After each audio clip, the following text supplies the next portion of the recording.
Hello students, कैसे हैं आप सब।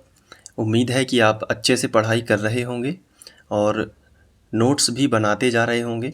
तो जब परीक्षा का टाइम आएगा तो आप जल्दी जल्दी देख पाएंगे कि कौन से सवाल को कैसे हल किया गया था और अच्छे अंक ला पाएंगे। और जब भी पढ़ने बैठा करो कॉपी पेन लेकर बैठा करो।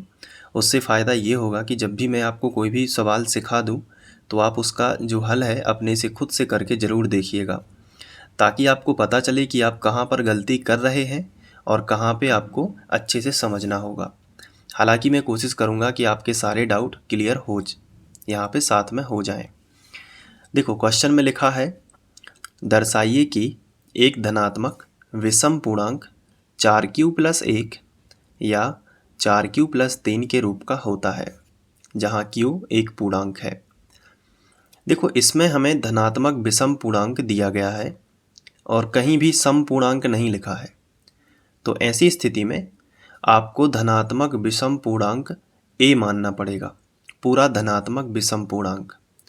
लेकिन अगर विषम पूर्णांक के साथ साथ सम पूर्णांक भी दिया होता तो आपको सम और विषम छोड़ने पड़ते, केवल आप मानते धनात्मक पूर्णांक a है।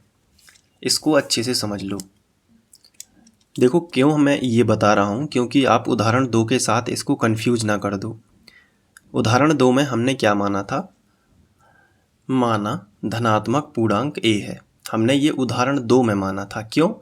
क्योंकि उस सवाल में यदि आप देखो जाके तो उसमें सम भी लिखा है, सम शब्द का इस्तेमाल भी हुआ है और विषम का भी इस्तेमाल हुआ है। तो हमें क्या करना है, ना तो सम लेना है और ना विषम लेना है, सीधा हम धनात्मक पूर्णांक a मान लेंगे। लेकिन अब यदि हम उदाहरण 3 की बात करें तो इसमें केवल धनात्मक विषम पूर्णांक दिया है, कहीं भी सम नहीं लिखा है। तो आप ये पूरा a मानोगे, धनात्मक विषम पूर्णांक। ये छोटी सी ट्रिक है, क्योंकि ज़्यादा लंबा अभी मैं नहीं बताऊंगा, तो ये छोटी सी ट्रिक से आप याद रख पाओगे। तो आप क्या लिखोगे, माना धनात्मक विषम पूर्णांक a है। तो आपको सबसे पहले ये लिख लेना है। इसके बाद यहाँ पे ध्यान से समझो, जो विषम पूर्णांक है धनात्मक, उसे हम भाग के चिन्ह के बीच में लिखेंगे और कोई संख्या हमें भाजक लेनी पड़ेगी, तो वो क्वेश्चन में ही आपको मिल जाएगी। q के साथ में जो संख्या लिखी है कितनी है बताओ, 4। यहाँ पे भी q के साथ में कितनी है, 4। तो भाजक यानी b का मान जो है वो 4 होगा, क्योंकि भाजक को हम b से दर्शाते हैं। तो b नहीं लिखेंगे यहाँ पे, क्योंकि b का मान तो 4 दिया गया है। अब a में भाग देंगे तो a में तो भाग जा नहीं सकता, लेकिन फिर भी हम मान लेते हैं कि q बार जाएगा। तो यहाँ पे हम q मान लेंगे कि कोई भागफल q आया है और कोई शेषफल भी r आएगा, तो r भी शेषफल भी आ सकता है। तो इस तरीके से हम इसको लिख सकते हैं।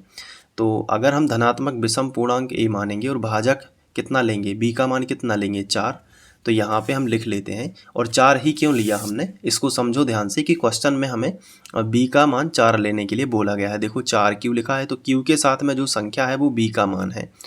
तो यहाँ पे हम लिखेंगे कि यदि अगर हम b का मान 4 लेंगे, यदि b बराबर हम 4 लिखेंगे, तो यदि b बराबर 4 हो तो यूक्लिड विभाजन प्रमेयिका से क्या मिलेगा आपको। मैं आपको दिखा देता हूँ कि कैसे प्रमेयिका लगाई जाती है। देखो, अगर इस तरीके की सिचुएशन है तो इसमें बीच वाली संख्या हम सबसे पहले लिखते हैं। तो a बराबर अगल बगल वाली संख्या का गुणा करते हैं, यानी कि 4q और प्लस में कितना लिखना है, शेषफल। शेषफल को हम r से दर्शा रहे हैं, तो यहाँ पे हम r लिख लेंगे। अब जो शेषफल है इसके मान क्या क्या हो सकते हैं, तो जो शेषफल होता है उसके मान भाजक से हमेशा कम ही होते हैं।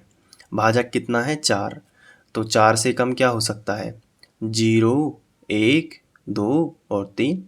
ये 4 संख्याएं जो हैं ये 4 से कम हैं, क्योंकि इसके बाद 3 के बाद यदि 4 भी होता तो एक बार भाग चला जाता। तो शेषफल कोई भी संख्या लेंगे, शेषफल बच सकता है, या तो 0 बचेगा, या 1 बचेगा, या 2 बचेगा, या 3 बचेगा। तो r के जो संभव मान है या r के जो मान हो सकते हैं तो वो लिखेंगे हम कि जहाँ r बराबर क्या क्या हो सकता है, इस भाजक से छोटा, 4 से छोटा क्या हो सकता है, 0, और बताओ क्या हो सकता है, 0, 1, 2, 3, और ध्यान रखना, यदि भाजक 4 है तो ये होगा, यदि भाजक 5 होगा तो 0, 1, 2, 3 और 4 भी शामिल हो जाता। मतलब उस संख्या से एक छोटी संख्या तक जाना है। जैसे 4 से एक छोटी कितनी है 3, और 0 से शुरू करना है। तो 0, 1, 2, 3 ये शेषफल हो सकते हैं। तो अब क्या करना है, बारी बारी से r के मान रखते जाओ। जैसे सबसे पहले r का मान कितना रखोगे 0, तो a का कुछ मान मिलेगा। फिर r की जगह पर रखोगे 1, तो फिर a का कुछ मान मिलेगा। फिर r की जगह पर रखोगे 2, तो फिर a का कुछ मान मिल जाएगा। तो अपन यहाँ पे a के अलग अलग मान जो आ रहे हैं, तो अपन यहाँ पे हेडिंग लगाएंगे a के संभव मान। तो a के जो संभव मान होंगे, सबसे पहले r की जगह पर 0 रख देते हैं, तो यहाँ पे 0 रखेंगे तो a बराबर कितना मिलेगा, तो a बराबर मिलेगा 4q। ठीक है। अब ये बताओ कि 4q जो है ये सम संख्या है कि विषम। तो अगर 2 से पूरी पूरी बार भाग चला जाएगा तो सम है, तो बिल्कुल 4 में 2 से भाग चला जाता है। तो यहाँ पे आपको यहाँ पे कोष्टक में लिख देना है कि ये एक क्या है, समपूर्णांक है। कोष्टक में लिख देना, ठीक है। और अभी करके देख लेना। देखो अगर अभी कर लोगे ना, थोड़ी सी प्रैक्टिस बन जाएगी। मेहनत तो करना ही है इस साल अच्छे से, तो अभी करके देखोगे, मेरे साथ में मेहनत करना है, जी लगा के मेहनत करनी है, अपने माता पिता का नाम रोशन करना है। कुछ भी हो जाए पढ़ना ही पढ़ना है, कुछ भी हो जाए, ठीक है। मैं फिर आपको आगे बता दूंगा कि फिर आपको आगे क्या करना है। तो देखो समपूर्णांक है, क्यों है, क्योंकि इसमें 2 का क्या चला गया, भाग चला गया पूरी पूरी बार, या 2 का भाग चला गया, या फिर हम ये भी बोल सकते हैं कि इसमें से हम 2 कॉमन निकाल सकते हैं। कैसे, थोड़ा सा रफ में समझ लो। कुछ बच्चे होते हैं जिनको समझ में जल्दी नहीं आ पाता है। देखो ध्यान से, अगर इससे हम चाहें तो 2 कॉमन निकाल सकते हैं। कैसे निकालेंगे, अगर हम 2 कॉमन निकालेंगे तो 2 दूनी 4, 2 बार भाग चला जाएगा 2q। मतलब 4q को हम 2 बार लिख के 2q लिख सकते हैं, तो ये 4q ही माना जाएगा, क्योंकि 2 दूनी 4q। तो 2 कॉमन जिसमें से निकल के आ जाए, मतलब ये है कि 2 एक उसका क्या है, गुणनखंड है। एक 2q है, एक 2 है। तो 2 गुणनखंड जिसका भी होता है वो सम संख्या होती है। तो यहाँ पे हम लिखेंगे कि समपूर्णांक है। क्यों है, क्योंकि इसका 2 एक गुणनखंड है। तो आगे भी हम लिख सकते हैं, और अच्छे अंक चाहिए तो इसी तरीके से लिखना, क्योंकि इसका 2 एक गुणनखंड है। किसका, a बराबर 4q का। तो इसका 2 एक क्या है, गुणनखंड है। 2 एक गुणनखंड है, ये समझ लो, ठीक है। चलिए अब देखो ध्यान से, 0 तो रख दिया, 0 रखने से कितना मिला, 4q। अब बारी बारी से मान रखना है। अब r की जगह पर कितना रख लो, 1 रख लो। बहुत ही ध्यान से, तो यहाँ से लिखना स्टार्ट करो। सबसे पहले क्या लिखा है, a, तो a लिख लो। फिर a के बाद क्या लगा है, बराबर का चिन्ह, तो बराबर का चिन्ह लगा लो। फिर कितना लिखा है, 4q, तो 4q लिख लो, ठीक है। बड़े ध्यान से करना है। और प्लस का चिन्ह लगा है तो प्लस का चिन्ह लगा लो। फिर r लिखा है, तो लेकिन r की जगह पर इस बार हमें रखना है 1, तो r की जगह पर कितना रख लो, 1। अब इसमें से 2 कॉमन नहीं निकल सकता। इसमें से तो निकल जाएगा, लेकिन इसमें नहीं निकलेगा, क्योंकि एक तो ये विषम संख्या है, 1 है। तो इसमें आपको लिखना है कि विषम पूर्णांक है, क्योंकि इसका 2 गुणनखंड नहीं है, ऐसा लिख देना है। तो इस तरीके से आपने लिख लिया। अब इसके बाद जो r का मान है वो 2 रख देंगे, ठीक है। तो a बराबर कितना मिलेगा, 4q प्लस 2। अब देखो इसमें से क्या 2 कॉमन निकल सकता है, बिल्कुल यहाँ से भी 2 कॉमन निकल जाएगा, और यहाँ से भी 2 का भाग चला जाता है, तो 2 कॉमन यहाँ से भी निकल जाएगा। कैसे निकलेगा मैं थोड़ा सा बता देता हूँ। देखो कैसे, अगर ये 4q प्लस 2 है, तो आप इसमें से 2 कॉमन निकालोगे तो बचेगा 2 दूनी 4, तो 2q प्लस 2 एकम 2। देखो निकल गया ना 2 कॉमन, तो 2 इसका क्या हो जाएगा, एक गुणनखंड हो जाएगा। तो हम यहाँ पे लिखेंगे कि ये समपूर्णांक है, समपूर्णांक है। सबसे पहले तो यही लिख दिया कि समपूर्णांक है। क्यों है, तो आप इसके बारे में लिख सकते हो कि क्योंकि इसका 2 एक गुणनखंड है, ठीक है। ऐसे लिखना होता है। धीरे धीरे करके सब चीज़ें बनने लगेंगी, टेंशन बिल्कुल भी नहीं लेना है। कोई भी डाउट है मुझे बताओ, टेलीग्राम चैनल पर आ जाओ। टेलीग्राम चैनल बन चुका है, और उसकी लिंक मैं आपको डिस्क्रिप्शन में दे दूँगा, और आप अबाउट सेक्शन में जाएंगे चैनल की तो भी मिल जाएगा। तो ये समपूर्णांक हो जाएगा। अब हमने r का मान 2 रख दिया, अब r का मान कितना रखना है, 3। तो a बराबर कितना मिलेगा, a ज्यों का त्यों बराबर है, तो बराबर 4q लिखा है तो सबसे पहले 4q लिख लेना। फिर प्लस का साइन है तो प्लस का साइन लगा लेना, और r की जगह पर कितना लिखना, आप 3 लिख देना, ठीक है। अब 3 में 2 का भाग नहीं जाता तो यहाँ से 2 कॉमन नहीं निकल सकता, तो क्या लिखोगे, लिख देना विषम पूर्णांक है, ठीक है। तो यहाँ पे आप लिखते जाना, बस सरल है बिल्कुल, विषम पूर्णांक है क्योंकि 2 इसका एक गुणनखंड नहीं है।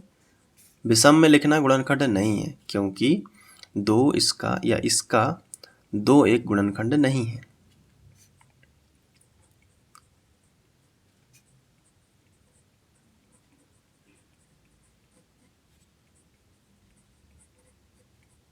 लो, इस तरीके से कर देना।